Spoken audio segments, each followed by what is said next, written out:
Hi friends, ഇന്നത്തെ പുതുപുത്തൻ എപ്പിസോഡിലേക്ക് എല്ലാവർക്കും സ്വാഗതം. അങ്ങനെ ആദ്യം തന്നെ കാണിക്കുന്നത് നമ്മുടെ വർഷയെയാണ്.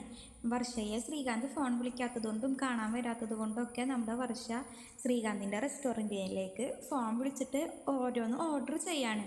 അങ്ങനെ ഓർഡർ ചെയ്യുമ്പോൾ നമ്മുടെ ശ്രീകാന്ത് ഉണ്ടാക്കിയിട്ട് കൊണ്ടുവരുമല്ലോ, അതിന് വേണ്ടിയിട്ട്. ശേഷം രവി സുധിയുടെ അടുത്ത് ചോദിക്കുന്നുണ്ട്, നീ വല്ല ജോലിക്ക് നോക്കുന്നില്ലേന്ന്. അപ്പോൾ സുധി പറയാണ്, ഉണ്ട്, ഞാൻ മലേഷ്യയിലേക്ക് പോകാനുള്ള വിസൊക്കെ നോക്കിക്കൊണ്ടിരിക്കുകയെന്നൊക്കെ പറയാണ്.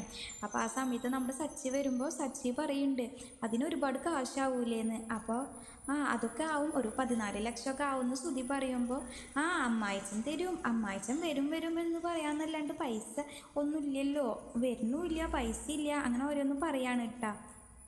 ആ സമയത്ത് നമ്മുടെ ശ്രുതി വരുന്നുണ്ട്. അപ്പോൾ ശ്രുതി അച്ഛാന്ന് വിളിച്ചിങ്ങാണ്ട് വരുമ്പോൾ നമ്മുടെ സച്ചിയാണെങ്കിൽ ശ്രുതിനെ കളിയാക്കുന്നുണ്ട്, അവളുടെ അച്ഛൻ വരാത്തത് കൊണ്ടൊക്കെ ആയിട്ട്.